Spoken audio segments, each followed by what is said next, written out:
Marcus Chen thought he was just documenting another tedious royal dinner for security protocols. The hidden camera in his uniform was standard procedure, nothing more than insurance against false accusations or security breaches.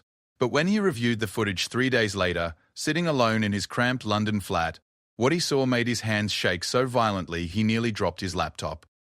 The timestamp read 11:47 p.m. The royal dining hall had been cleared of all guests except the inner circle. And there, captured in crystal clear detail, were conversations and actions that would topple governments, destroy reputations, and put a price on Marcus's head that would make him the most hunted man in Europe. Some secrets are worth dying for. Others are worth killing for. Marcus was about to discover which category his footage fell into. Marcus Chen had been a palace guard for exactly 11 months and 16 days when his life changed forever.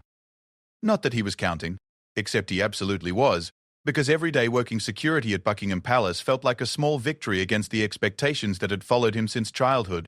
His mother still introduced him to neighbors as, "my son," the one who protects the Queen, though she never quite managed to hide the disappointment in her voice. She had wanted a doctor, maybe a lawyer. Instead, she got a son who stood at attention for 12-hour shifts and whose most exciting daily task involved checking identification badges. The evening shift on November 15th started like any other. Marcus adjusted his earpiece, checked his radio, and took his assigned position outside the blue drawing room. Tonight was different only because of the guest list, a private dinner for what Palace Communications called distinguished international visitors, the kind of gathering that required additional security protocols and absolute discretion. Marcus had seen enough of these events to know the routine. Politicians, diplomats, and business leaders would arrive in black cars with tinted windows. They would shake hands, pose for carefully controlled photographs, and disappear behind closed doors for conversations that would never appear in any official record. What made tonight unusual was the last-minute security briefing. Inspector Davies, a man whose face seemed permanently fixed in an expression of mild irritation, had gathered the evening shift in the security office. "Heightened alert tonight, gentlemen," Davies announced, his Yorkshire accent cutting through the room. "We've got some high-profile guests, and tensions are running a bit high in certain circles. I want everyone sharp, everyone professional, and everyone recording." This was standard procedure, though rarely emphasized so heavily. Each guard's uniform contained a small, nearly invisible camera that recorded continuously during shifts. The footage was stored on secure servers and typically deleted after 30 days unless an incident required review. "The usual protocols apply," Davies continued. "Record everything, report anything unusual, and remember, what happens in these halls stays in these halls." Some of you are new enough to think that's just a saying. It's not. It's a condition of your employment and your continued good health. Marcus felt a chill at the inspector's tone, but he pushed the feeling aside. Davies was known for dramatic speeches designed to impress upon the guards the importance of their discretion. It was theatre, nothing more. The guests began arriving at 7:30.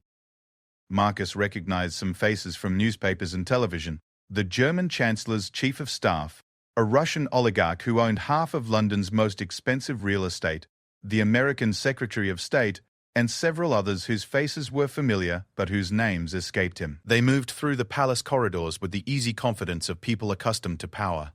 Their conversations were conducted in low tones, frequently switching between languages, and always stopping entirely whenever they passed a guard or palace staff member. By 8:15, the guests had been seated in the state dining room. Marcus and 3 other guards were positioned at strategic points in the corridors surrounding the room. Their job was simple: ensure privacy and security, monitor the perimeter, and remain invisible unless needed. The dinner proceeded normally for the first 2 hours. Marcus could hear the gentle clink of silverware and the low murmur of polite conversation filtering through the heavy doors. Occasionally, a staff member would emerge to retrieve something from the kitchen or deliver a message. The guards acknowledged each other with subtle nods, but otherwise maintained their positions in professional silence. It was approaching 10:30 when Marcus noticed the change in atmosphere. The conversations inside the dining room had grown more animated, and he could hear raised voices, though not clearly enough to make out specific words. This wasn't entirely unusual. Political discussions often became passionate after sufficient wine, but something felt different tonight. Inspector Davies appeared at Marcus's elbow with characteristic quiet efficiency. "Change of plans," he whispered. "I need you to move to the service corridor behind the dining room. There's been some chatter about potential security concerns from certain quarters. Nothing specific, but I want eyes on all possible access points." Marcus nodded and made his way through the palace's maze of corridors to his new position. The service corridor ran along the back wall of the state dining room, originally designed to allow staff to move unnoticed while serving elaborate dinners. A series of small windows, now kept covered during private events, had once allowed kitchen staff to monitor the progress of meals. The position offered a unique vantage point, and Marcus found himself closer to the dinner conversation than he had been all evening. The thick walls of the palace usually provided excellent sound insulation, but the service corridor's acoustics seemed to amplify voices from the dining room in unexpected ways. It was here, at 10:47 p.m., that Marcus first clearly heard the conversation that would change everything.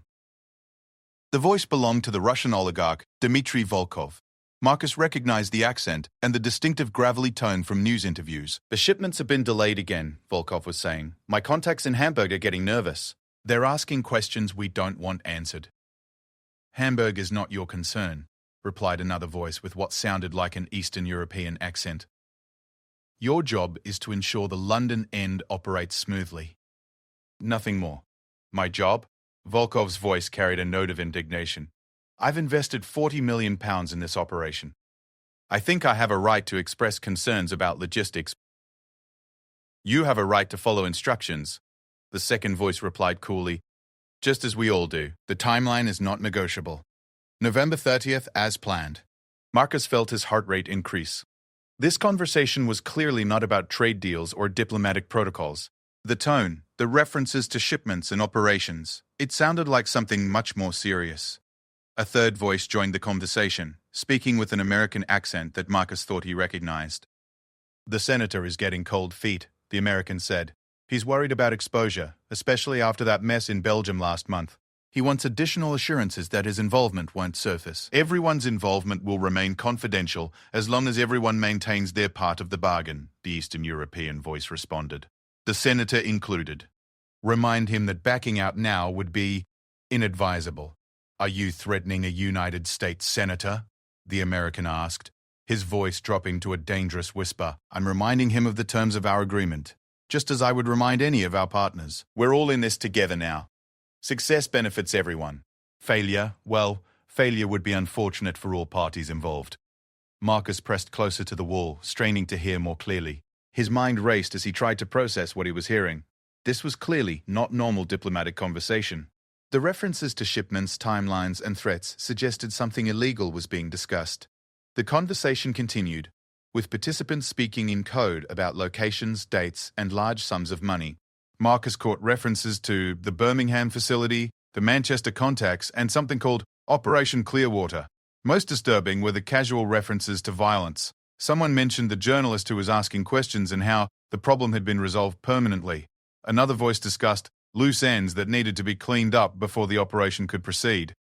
As the evening progressed, the conversations became increasingly explicit.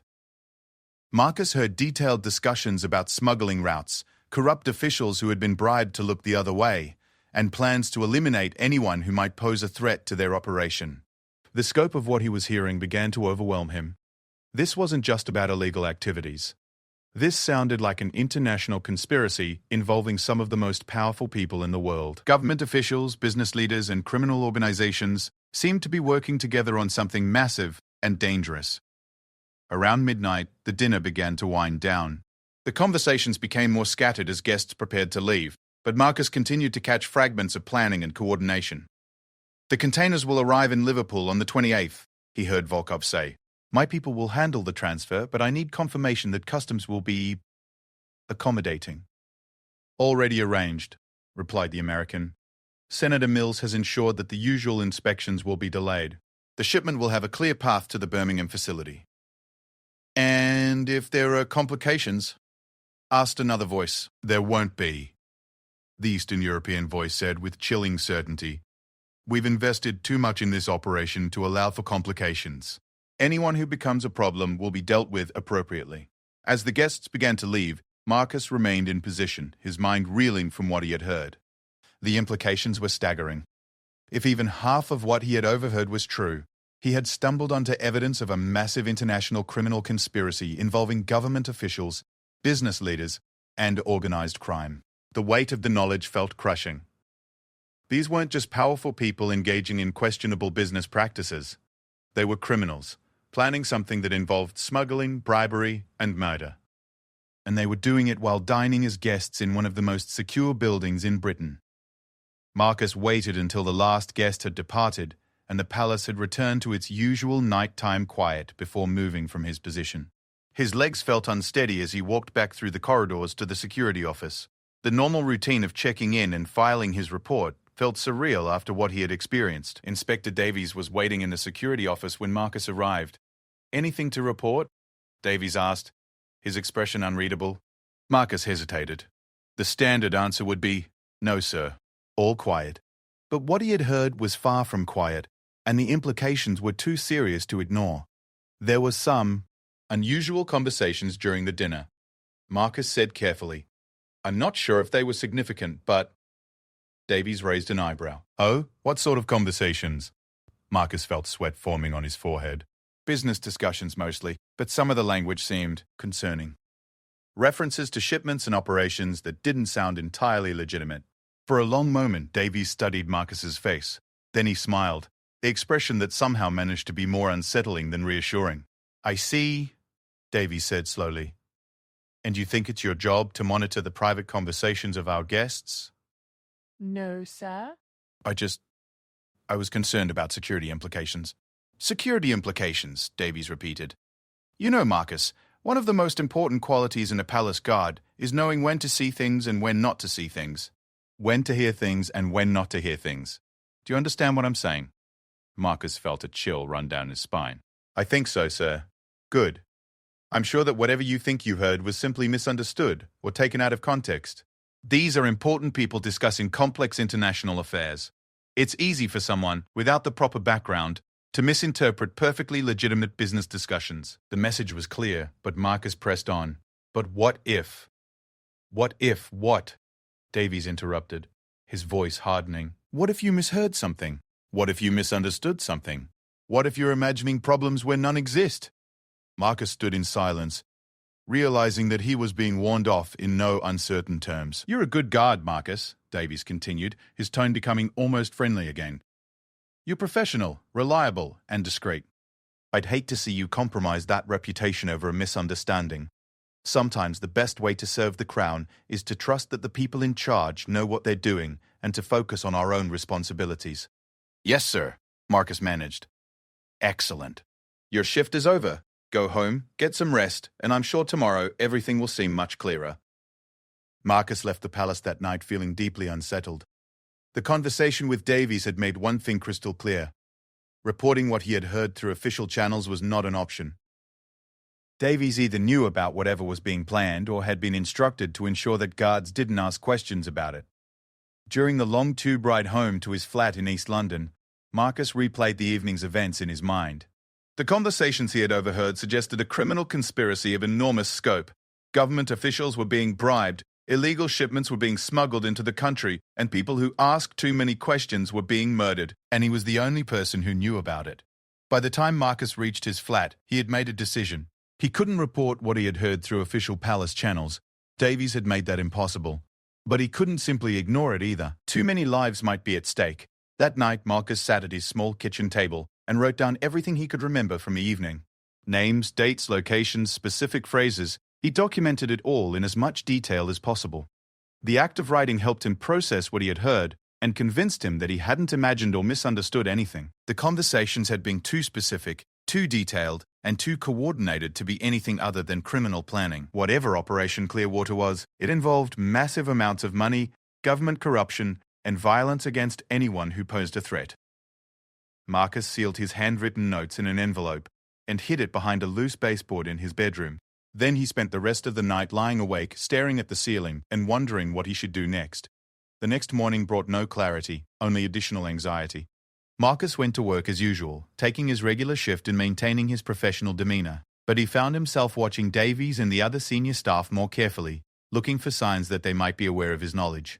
Davies seemed normal, even friendly, asking about Marcus's evening and expressing satisfaction with his work. If he suspected that Marcus knew more than he was saying, he gave no indication. For 3 days, Marcus maintained his routine while wrestling with his conscience. He considered going to the police, but who would believe such an incredible story? And if the conspiracy involved government officials, how could he know which police officers might be trustworthy? He thought about contacting journalists, but most of the ones he could think of worked for newspapers and television stations that might have their own connections to the powerful people involved. The wrong contact could result in his story being buried and his life being put in danger. It was on the third evening after the dinner that Marcus made a discovery that changed everything. He had been reviewing the security camera footage from his uniform, something he rarely bothered to do unless there had been an incident to document. The palace's digital storage system automatically saved all guard camera footage for 30 days before deletion, and Marcus had access to his own recordings for report writing purposes. Usually, the footage showed nothing but corridors and doorways, the mundane reality of security work. But as he scrolled through the recording from the night of the dinner, Marcus realized that his camera had captured something extraordinary. The audio quality was better than he had expected, and the palace's acoustic peculiarities had allowed his uniform camera to record much of the dinner conversation with surprising clarity.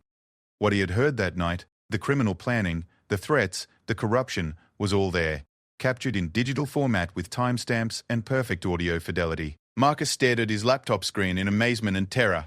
He wasn't just a witness to a criminal conspiracy. He had evidence. Solid, undeniable proof of corruption and criminal planning at the highest levels of government and business. The footage showed timestamps, voices that could be identified through audio analysis, and conversations that detailed specific criminal activities. It was exactly the kind of evidence that could bring down everyone involved, and that would make Marcus the most wanted man in Europe. As he watched the footage, Marcus came to a sobering realization. The people involved in this conspiracy had casually discussed murdering a journalist and eliminating anyone who posed a threat to their operation. If they discovered that their planning session had been recorded, they would stop at nothing to recover the footage and eliminate the person who possessed it. Marcus was no longer just a witness to a crime. He was a target. The next morning, Marcus called in sick to work, the first time he had done so since joining the palace guard. He needed time to think, to plan, and to decide how to handle the explosive evidence he possessed. Sitting in his flat with his laptop open to the incriminating footage, Marcus realized that his life had fundamentally changed. He could try to pretend he had never heard the conversations, never discovered the recording, and hope that the 30-day deletion cycle would eliminate the evidence automatically. But he knew he couldn't live with himself if he allowed a massive criminal conspiracy to proceed when he had the power to stop it. People's lives were at stake, possibly thousands of them, depending on what Operation Clearwater actually involved. Marcus made copies of the footage on multiple encrypted drives, hiding them in different locations around his flat. Then he began researching investigative journalists, trying to identify someone with a reputation for handling sensitive stories and protecting sources. The name that kept appearing in his searches was Sarah Mitchell, an investigative reporter for The Guardian who had won awards for exposing government corruption and had a reputation for protecting her sources, even when threatened with imprisonment. That afternoon, Marcus drafted an anonymous email to Sarah Mitchell. He didn't identify himself or provide the footage directly, but he hinted at having evidence of high-level government corruption and international criminal activity. He suggested a secure method for communication and waited to see if she would respond. The reply came within hours. Sarah Mitchell was interested, cautious, and professional. She suggested an encrypted communication platform and a secure method for transferring sensitive materials. Her response convinced Marcus that he had found someone who could handle the explosive nature of what he had discovered. But as Marcus prepared to transfer the footage to Sarah Mitchell, he received a phone call that changed everything once again. Marcus Chen? The voice was unfamiliar, cultured, and carried a slight accent that Marcus couldn't place. Yes? We need to talk. You have something that belongs to us. Marcus felt his blood turn to ice. I'm sorry, I don't understand. I think you understand perfectly. You were working security on November 15th. You heard things that weren't meant for your ears, and you've been asking questions that might attract unwanted attention. I don't know what you're talking about, Mr. Pear. Chen, we're not unreasonable people. Mistakes happen. Curiosity is natural, and we understand that you might feel conflicted about what you've learned. We're prepared to offer you a generous compensation package in exchange for your discretion and cooperation. What kind of compensation? Marcus asked, despite himself. Enough money to retire comfortably. A new identity if you prefer. Relocation to any country you choose. All we ask in return is that you forget what you heard and turn over any recordings that might exist. Marcus's mouth felt dry. And if I refuse? Then we would be very disappointed. And when we're disappointed, we tend to take steps to address the source of our disappointment. Permanently. The line went dead, leaving Marcus staring at his phone in shock. They knew. Somehow, They had discovered that he possessed the recording, and they were offering him a choice: take their money and disappear, or be eliminated as a threat. Marcus looked at his laptop, where the footage was still paused on a frame showing Dmitry Volkov's face in conversation with the other conspirators. The evidence that could bring them all down was sitting right in front of him, and they were willing to kill him to get it. He had perhaps hours, maybe less, before they moved from offers to action. Marcus grabbed his laptop, the encrypted drives, and a few essential items. As he prepared to leave his flat, possibly forever, he sent a final message to Sarah Mitchell with an attached file containing the complete recording. The message was simple: they know I have it. If something happens to me, this footage will explain why. The conspiracy is real, and it goes deeper than anyone imagines. Operation Clearwater begins November 30th. Stop them. Marcus sent the message, grabbed his jacket, and walked out of his flat into an uncertain future. Behind him, his normal life was ending. Ahead of him lay either justice or death, and he was no longer sure which was more likely. As he disappeared into the London crowd, Marcus Chen transformed from a palace guard into the most dangerous man in Europe, not because of who he was, but because of what he knew. The forbidden footage was now in the hands of someone who could use it, but the people it would destroy were already hunting him. The game had begun, and Marcus was no longer a bystander. He was the target.